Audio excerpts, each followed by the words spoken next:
तो hello guys, welcome back to the anime explanation video के अंदर आज हम एक्सप्लेन करने वाले हैं that time I got reincarnated as a slime के सीजन 4 के एपिसोड नंबर 2 को। एनिमे एक्सप्लेनेशन अच्छी लगे तो वीडियो को लाइक और चैनल को सब्सक्राइब जरूर से कर देना। तो चलिए शुरू करते हैं हमारे एपिसोड को। एपिसोड की स्टार्टिंग में हमें मासूकी और उसकी टीम को दिखाया जाता है जो कि 13th फ्लोर पर होते हैं और वो सभी 13th फ्लोर के मॉन्स्टर्स को ख़त्म कर रहे होते हैं। और यहाँ पर जो हमारा मासायुकी है वो बहुत ही ज़्यादा डर रहा होता है, लेकिन उसके टीममेट्स को लगता है कि वो बहुत ही ज़्यादा स्ट्रांग है और उन्हें ऐसा लगता है कि वो टेक्निकल चीज़ों को फॉलो कर रहा है ताकि इन मॉन्स्टर को डिफीट कर सके। लेकिन हकीकत तो कुछ और ही है। यहाँ पर बंदा ऑलरेडी इतना डरा हुआ होता है कि मैं तुम्हें बता ही नहीं सकता। ऐसा करते करते इन लोगों ने लगभग सभी मॉन्स्टर को डिफीट कर दिया होता है और इसी डंजन का फाइनल बॉस भी आ जाता है। वो फाइनली अब इसके साथी उस पर अटैक करने वाले होते हैं। तभी जो अपना बंदा है मासूकी वो यहाँ पर पीछे जाता है और उस पर अटैक करने वाला होता है, लेकिन भाई का फिर पैर फिसल जाता है और वहाँ गिरने वाला होता है। तभी जो उसकी ब्लेड है वो टूट जाती है और सीधी जाकर मॉन्स्टर के सिर पे लगती है। और यहाँ पर सभी को ऐसा लगता है कि जो हमारा मासायुकी है उसने किसी टेक्निक का यूज किया जिससे अपनी स्वॉर्ड को तोड़कर उसने मॉन्स्टर के सिर पे मार दिया, जिससे वो मॉन्स्टर भी मर गया और किसी को नुकसान भी नहीं पहुंचा।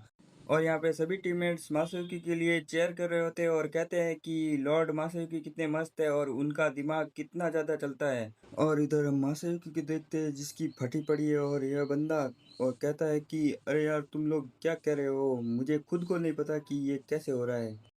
और यहाँ पर सीन चेंज होता है और हमें शहर का सीन दिखाया जाता है जहाँ पर सभी लोग मासायुकी का नाम चिल्ला रहे होते हैं। वह बंदा जिसने 30वें फ्लोर को भी क्लियर कर दिया और वह कहते हैं कि यह बंदा कितना ज़्यादा स्ट्रांग है। हर जगह इसी की बात चल रही होती है। इधर हम एक ग्रुप को देखते हैं जिसने हरे कलर के कपड़े पहन रखे हैं और वह चुपचाप वहाँ से जा रहे होते हैं और वो बोल रहे होते हैं कि आजकल सिर्फ एक ही नाम चारों तरफ सुनाई दे रहा है, मासायोकी। ये बंदा है कौन और ये कितना ज़्यादा स्ट्रांग है। आखिरकार सीन शिफ्ट होता है और हमें दिखाया जाता है मासायोकी और वो टिमुरू के साथ बैठा हुआ होता है और उसके साथ एक मोटे बालों वाला बंदा भी होता है और इसका नाम मॉल मिल बताया गया है, लेकिन हम इसे मोटू ही बोलेंगे। यहाँ पर लिटरली यह बंदा मासायोकी को बहुत ही ज़्यादा प्रेज कर रहा होता है और यहाँ पर हमारा मासायोकी जो अपने मन में सोच रहा होता है कि मुझे खुद नहीं पता कि ये कैसे हो रहा है, तुम लोग मुझे भले ही अप्रेज करो। इधर हम देखते हैं जो रिमरू है वो बोलता है कि हाँ मासायोकी, तुमने बहुत ही अच्छा काम किया। फिर मासायोकी अपने मन में बोलता है कि हाँ ठीक है यार, तुम जो बोलना है वो बोलो, मुझे पता है कि मैं इस डंजन से कैसे बच के बाहर निकला। और तभी हम यहाँ पर देखते हैं वेल्डोरा को जो यहाँ पर बैठा हुआ होता है और यहाँ पर सभी लोग बातचीत कर रहे होते हैं और बोल रहे होते हैं कि फाइनली यहाँ अपना डंजन है जो काफ़ी अच्छे से काम कर रहा है। हम सब यहाँ पर काफ़ी ज़्यादा प्रॉफिट कमाने वाले हैं। यहाँ पे जितने भी लोग हैं वो सब यही सारी बातें कर रहे होते हैं और फिर कहते हैं कि जो लोग डंजन में जाएंगे वहाँ उन्हें काफ़ी सारे रिवॉर्ड दिए जाएंगे। और फिर अचानक हम देखते हैं रिमुरु को जो कुछ बंदों के बारे में बताता है। वो उस टीम के बारे में बताता है जिसका नाम ग्रीन फ्यूरी है। हम देखते हैं वो बताता है कि यह एक ऐसी टीम है जो बहुत ही जल्दी जल्दी लेवल अप कर रही है और बहुत सारे डंजन्स को क्लियर कर रही है और हमें बताता है कि वह लगभग 3 दिनों के अंदर ही 20 फ्लोर को बहुत ही स्ट्रेंज तरीके से क्लियर कर दिया है। और बताता है कि उनकी जीत का मेन कारण है उनकी टीम का बॉस, क्योंकि जो उनका बॉस है वो एक्चुअल में स्पिरिट मैजिक का इस्तेमाल कर सकता है। वो स्पिरिट मैजिक का इस्तेमाल करके धीरे धीरे करके सारे फ्लोर्स को कंप्लीट करता हुआ जा रहा है। इसके बाद रिमुरु कहता है कि मैं रिमुरस और वेल्डोरा के काम के लिए उन्हें एक तोहफा देना चाहता हूँ। वह बहुत बहुत सारे पैसे उसे दे देता है। वेल्डोरा पैसे देख के बहुत ही खुश हो जाता है और हमारा सीन चेंज होता है और हमें फाइन मिनिस्टर काफ़ी तेज़ी से भागता हुआ दिखाया जाता है और उसकी शक्ल साफ साफ बता रही होती है कि वो काफ़ी ज़्यादा डरा हुआ है। और वह रिमुरु के पास आता है और वह कहता है कि जो ग्रीन फ्यूरी टीम है वो उन्होंने लेवल 13 को क्लियर कर लिया है।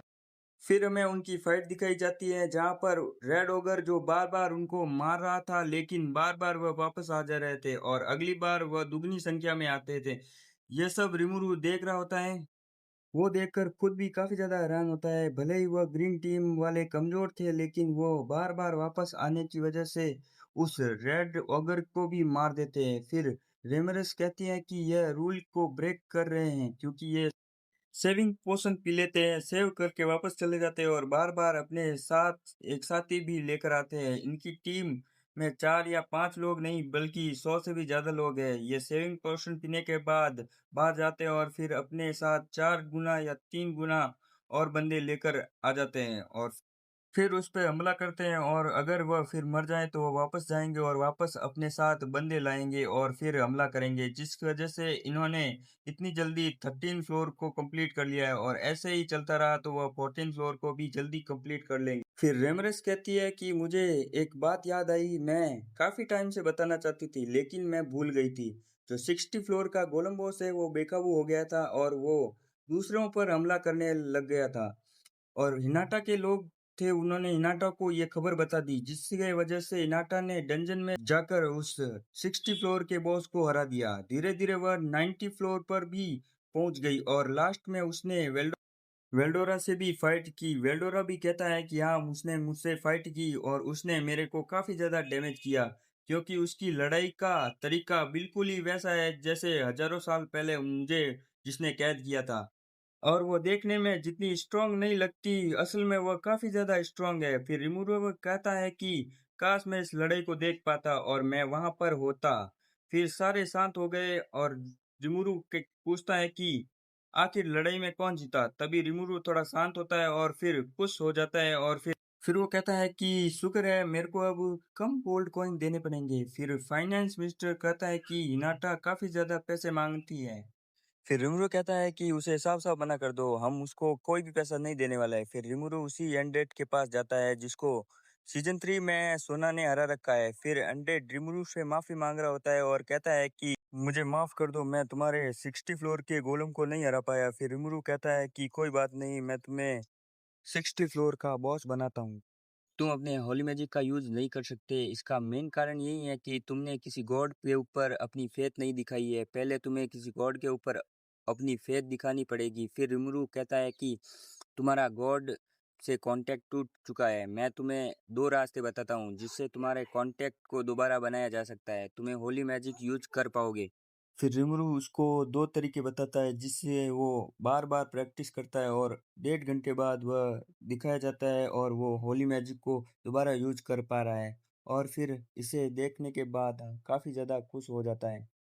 फिर रिमुरु उसके लिए काफ़ी अच्छी सी जगह बनाता है, उसके बैठने के लिए पूरा सिंहासन बनाता है और जहाँ पर वो रहेगा वो जगह काफ़ी ज़्यादा डरावनी थी, जिस वजह से कोई भी उससे लड़ते समय काफी ज्यादा डरेगा। फिर रेमरेस कहती है कि अब भी हमारे पास एक बड़ी समस्या है, जो गोलम था वो अब टूट चुका है, जिस वजह से 70 लेवल पर कोई भी बॉस नहीं है और गोलम मरने के बाद वापस नहीं आता। फिर रिमुरु कहता है कि अभी हमारे सबसे बड़ी समस्या 70 फ्लोर का बॉस है और रिमुरु कहता है कि मेरे पास काफी अच्छा आइडिया है, लेकिन वो आइडिया बोलने से पहले ही वहां पर मिलिन आ जाती है गोप्ता और रांगा को लेकर। उसने गोप्ता का गला दबा के पकड़ रखा है और गोप्ता चिल्लाता है कि मेरा गला छोड़ो, लेकिन जो मिलिन है उसका गला नहीं छोड़ती। फिर रिमुरु से कहती है कि इनकी ट्रेनिंग पूरी हो चुकी है। रिमुरु गोप्ता को बताता है कि तुम्हें यहाँ पर रेस्ट करना चाहिए और कहता है कि तुम 95 फ्लोर पर जाकर रेस्ट कर सकते हो, वहां पर एक पब भी खुला है और वहाँ एल्प भी है। इसे सोचकर गोप्ता काफी खुश होता है लेकिन मिलिन को देखता है और वह दुम दबाकर वहां से भाग जाता है। फिर मिलिन रिमुरु से पूछती है कि यहाँ पर क्या चल रहा है। तभी रिमुरु बताता है कि एक ग्रीन टीम के बारे में है। हाँ, वही टीम है जिसने 13 लेवल को काफी जल्दी क्लियर कर लिया और 14 लेवल पर क्लियर करने वाली है। फिर मिलिन पूछती है कि यहाँ पर तुम्हारे पास कोई रास्ता नहीं है क्या। फिर रिमुरु उनको कुछ चीजें दिखाता है और कहता है कि इनका नाम सोल्स है और एक एक सोल सबको दे देता है और फिर कहता है कि तुम इनको अपने हाथ में पकड़कर किसी एक मॉन्स्टर के बारे में सोचो और फिर जैसे ही वह मॉन्स्टर के बारे में सोचते हैं वह मॉन्स्टर समन हो जाते हैं। रिमुरु है जो ब्लू फायर को समन करता है और फेरी रेमरेस जो गोलम को समन करती है और वेल्डोरा अनडेड को समन करता है और मिलिन लिटरली स्लाइम को समन कर देती है जो कि पिंक होता है। फिर रिमुरु दूसरी गोली खाता है और वो वहीं पर बेहोश हो जाता है और फिर उसकी सोल जो है उस मॉन्स्टर में चली जाती है जिसको उसने समन किया था।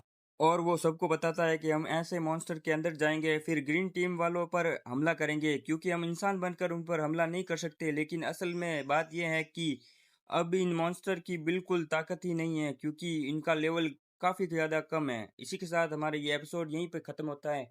अगर एक्सप्लेनेशन अच्छा लगा तो वीडियो को लाइक और चैनल को सब्सक्राइब जरूर कर देना।